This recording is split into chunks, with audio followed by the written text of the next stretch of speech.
Thank you very much. What we've been hearing is how the system actually works right now. And I want to emphasize we have a world food system. It's based on large multinational companies. It's based on private profits. It's based on a very, very low measure of international transfers to help poor people, sometimes none at all. It's based on extreme irresponsibility of powerful countries with regard to the environment.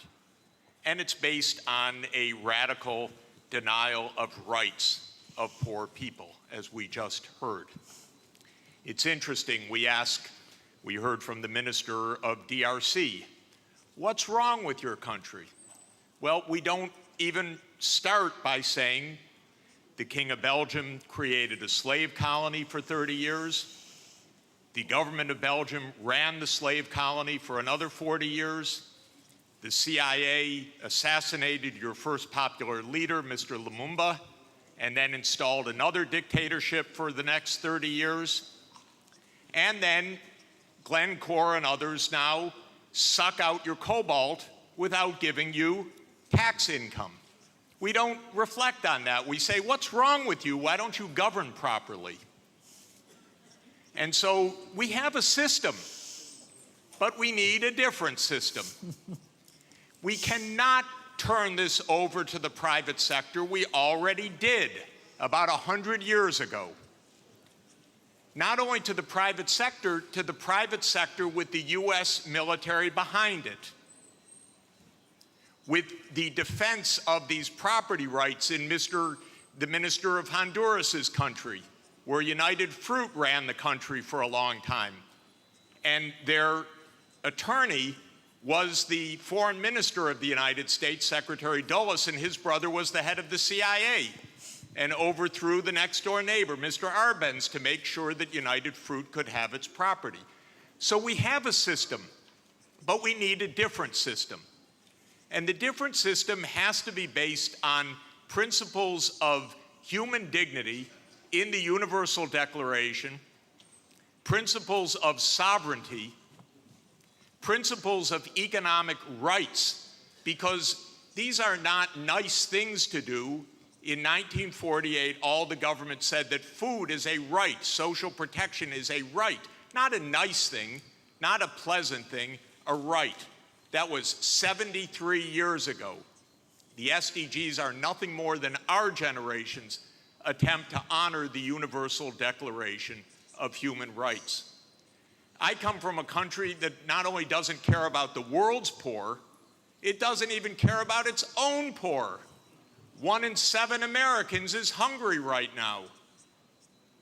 And they don't care.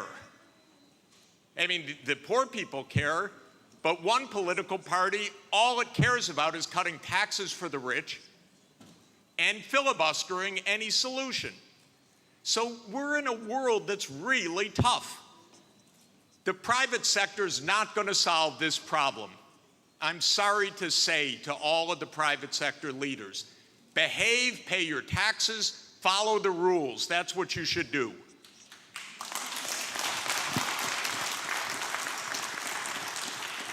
And what the governments should do is the following. They won't, but they should. First, the G20 should become the G21 by inviting systemically the chairperson of the African Union and the African Union to be the 21st country. The European Union is a member of the G20 as the EU. If you add the AU as the 21st for the G21, you add 1.4 billion people to representation at that crucial event. That will change decisively the discussion because 1.4 billion people are not at the table for finance right now, and they need to be. So my first recommendation is the G21. I love the G20. Add one seat, 1.4 billion people with the AU represented. Second, we need a order of magnitude change of development finance. The rich countries just borrowed $17 trillion for COVID. The poor countries, nothing. Because the rich countries can borrow at zero, and the poor countries pay 5 or 10% coupon rates or have no access at all. So the world exposed its grotesque inequality this past year and a half. Rich countries didn't say, we tighten our belts, why don't you? My country spent $7 trillion of emergency funding, not one penny for anybody else, by the way. $7 trillion, it didn't even cross the imagination of the US Congress to include a few crumbs for the rest of the world. But the poor countries cannot borrow. That's what we should have heard from the World Bank. I didn't hear that from the World Bank. I didn't hear real numbers. Real numbers are in trillions right now because the world economy is $100 trillion a year. But we don't talk about real numbers. But my job, all I know in this world is long division.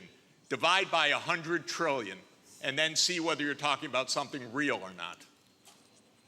So that's the second thing. We need massively to increase the lending and borrowing capacity of poor countries at near zero interest rates like the rich countries have. Then they could get something done. By the way, for COVID vaccines, what we really need is for the United States to sit down with China, with Russia, with the European Union and the UK one day around the table and allocate these vaccines rather than hoarding them. That's all it would take. And then we're going to have national pathways. This is a wonderful idea, but they're going to need financing.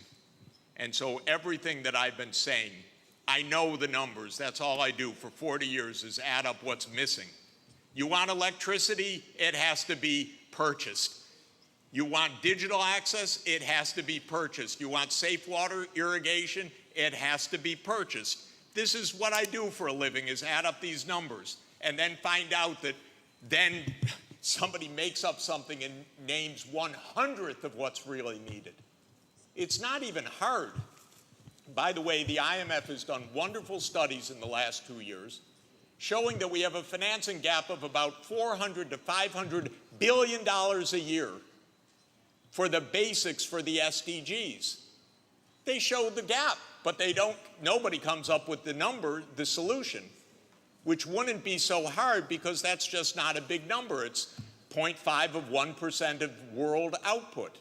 So if we really care, we wouldn't have the G7 saying, we love education, therefore we're going to give $3 billion for education. That's what they said at the summit. But what UNESCO has shown is that you need at least $30 billion a year, minimum. But nobody looks at numbers. They just make up nice check the box. So we need the real numbers of finance to back the national pathways. The final thing is we need the UN as the core and central institution of this world, period. Because this is the only way we're going to have a civilized world, is a strong UN. And it cannot be that the whole UN budget is less than my neighborhood's budget in New York. The UN core budget this year is $3 billion. New York City's budget is $100 billion. And then we say, why don't things work well? Because the rich are hoarding everything. Final point, rather than our 3 billionaires going in space, well, they could go into space and stay there and leave their money behind. That would be one idea. But another idea is we have 2,775 billionaires on the current list. Their combined net worth, 2,700, is $13.1 trillion. Now, I have it on good authority, you don't need more than $1 billion to be comfortable. But they have an excess of $11 trillion over just the $1 billion. So we should be taxing that and having a civilized world. Thank you. Jeffrey Sachs.